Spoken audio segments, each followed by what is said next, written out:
The European Commission has unveiled 4 major flagship defence projects that need to be completed in the next few years to ensure that Europe can defend itself by 2030. This is the date that various intelligence agencies across Europe have identified as an opportunity for Russia to attack. If it does, the projects span an Eastern Flank Watch, European Drone Defence Initiative, European Air Shield, as well as a Space Shield. These are quite ambitious. The devil in the detail here being missing. We need clarification on this developing news story, particularly what this means for Poland, as well as those other countries along that eastern flank that are at the coalface of Russian aggression. There are major questions here, particularly on what that anti-drone initiative could resemble. We know that this is the rebranding of the drone war, that project championed by European Commission President Ursula von der Leyen, which faced fierce criticism over the fact that the name in and of itself is a misnomer, as there is no way a wall can be erected to deter these types of aircrafts. We're hoping to hear more about how this policy announced on Thursday will impact Poland as well as its citizens. Angela Skujins from Brussels for TVP World. Russia has once again struck Ukraine's civilian energy infrastructure in an overnight attack that damaged critical gas production sites. 37 missiles and more than 300 attack drones were used in the strike, with several hitting their targets. For more on this, let's go live to Ukraine and our correspondent, Alex Cadier. Good afternoon, Alex. So we've seen repeated attacks by Russia on Ukraine's energy infrastructure. How serious is the damage? Well, good afternoon, Dom. It seems pretty serious indeed. We heard from Serhiy Kuretsky, the CEO of Naftogaz, that is Ukraine's national oil and gas company, talking about some of the damage, saying that operations at a number of critically important facilities has been suspended, and saying that damage to production facilities forces Ukraine to make up the difference through imports. So that, of course, will have a cost, and we'll come back to that in a moment. We know from the CEO of Naftogaz as well that 4 of his workers were injured in these attacks. Perhaps something that indicates the seriousness of this attack, the 6th such attack by Russia on energy infrastructure since the start of October, is the fact that Naftogaz is now asking everyone to use gas as sparingly as possible, saying that every cubic meter saved counts. Clearly a stark warning from that national oil and gas company of Ukraine. This will mean a number of things. As I said, costs, because there will be costly repairs to fix this infrastructure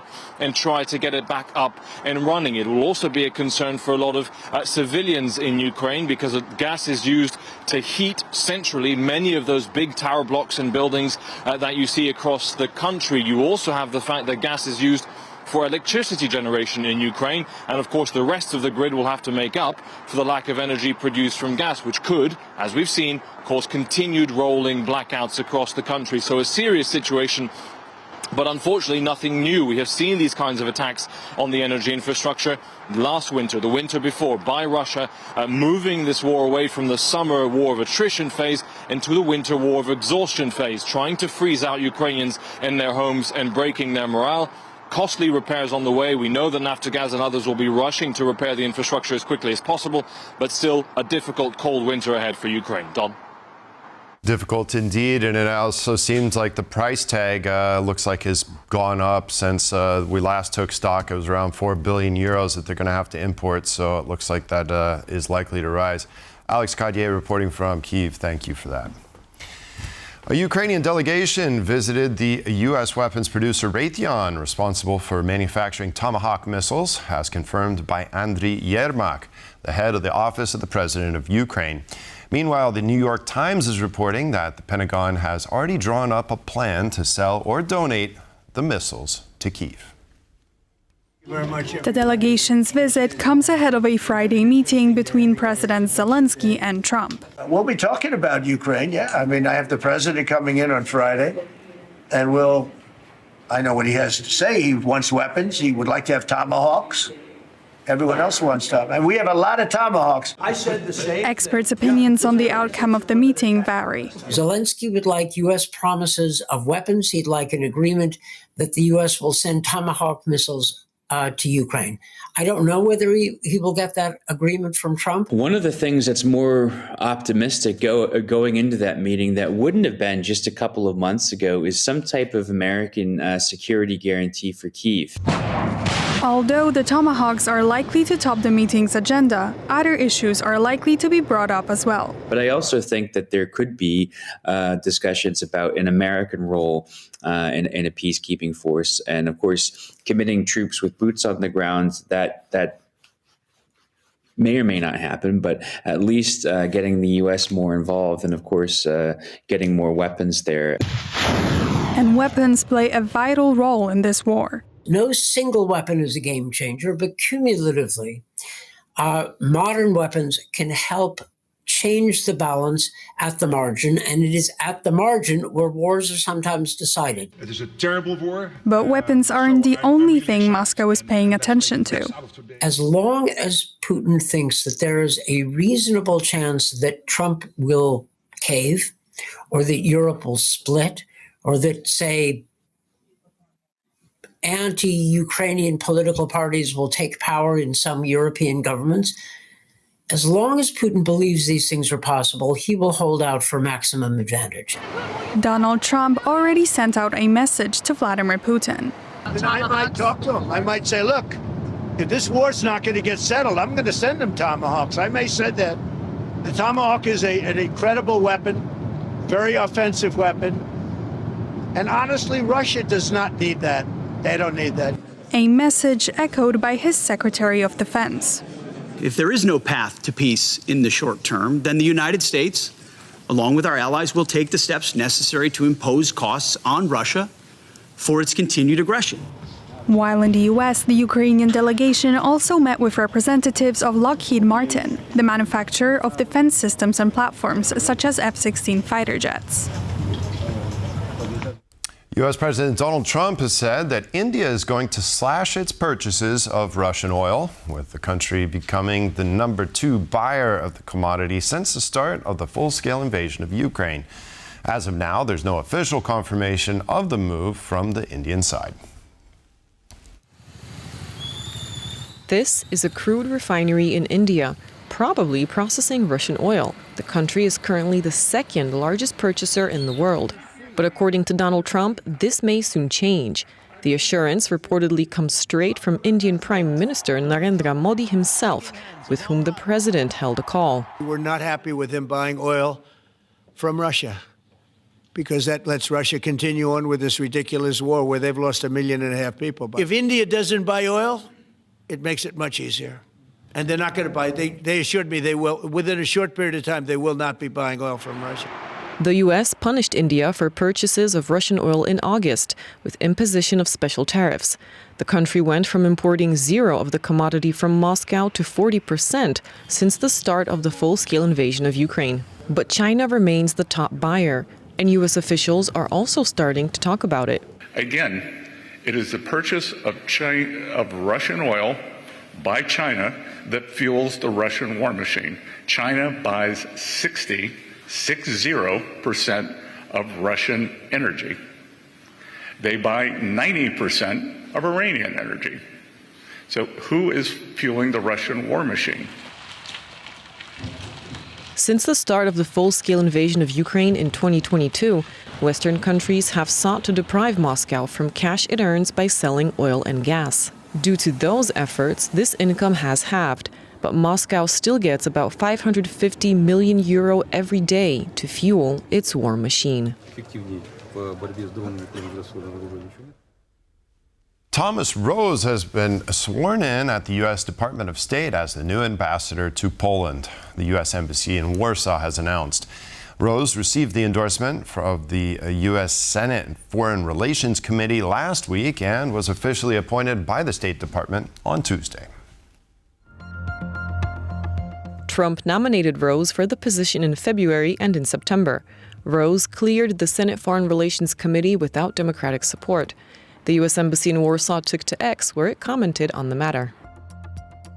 We congratulate Ambassador-designate Rose as he prepares to represent the U.S. President in strengthening the U.S.-Poland alliance with one of our closest and most trusted partners. During his Senate confirmation hearing in July, Rose repeatedly praised Poland as a model U.S. ally, pledging to improve Polish-Israeli relations. A longtime right-wing pundit and media executive, the newly appointed official also held senior roles in American broadcasting. Thomas is a highly respected businessman and commentator who had a successful radio show on Sirius XM for almost a decade and served as the publisher and CEO of the Jerusalem Post. He will make sure our interests are represented in Poland and always put America first. Earlier in his career, he worked in the Indiana state government. He also advised former Vice President Mike Pence and is known for his pro-Israel stance. Rose is expected to arrive in Warsaw later this month to formally assume his duties. Members of the Foreign Affairs and Development Committees at the European Parliament voted on the finalists of the 2025 Sakharov Prize for Freedom of Thought. Polish-Belarusian journalist Andriy Yermak, nominated by Poland, is among the nominees. The final 3 nominees for the 2025 Sakharov Prize for Freedom of Thought have been announced. Among the finalists, Polish-Belarusian journalist Andriy Yermak and Georgian journalist Mzia Amaglobeli were nominated under the joint category of imprisoned journalists, fighting for your freedom and ours. These courageous journalists embodied the fight for truth and free expression amidst oppression and Russian imperial influence. Andriy Yermak was sentenced in 2023 to 8 years in prison for opposing Lukashenko's regime. Despite harsh conditions, he remains a steadfast figure of resistance.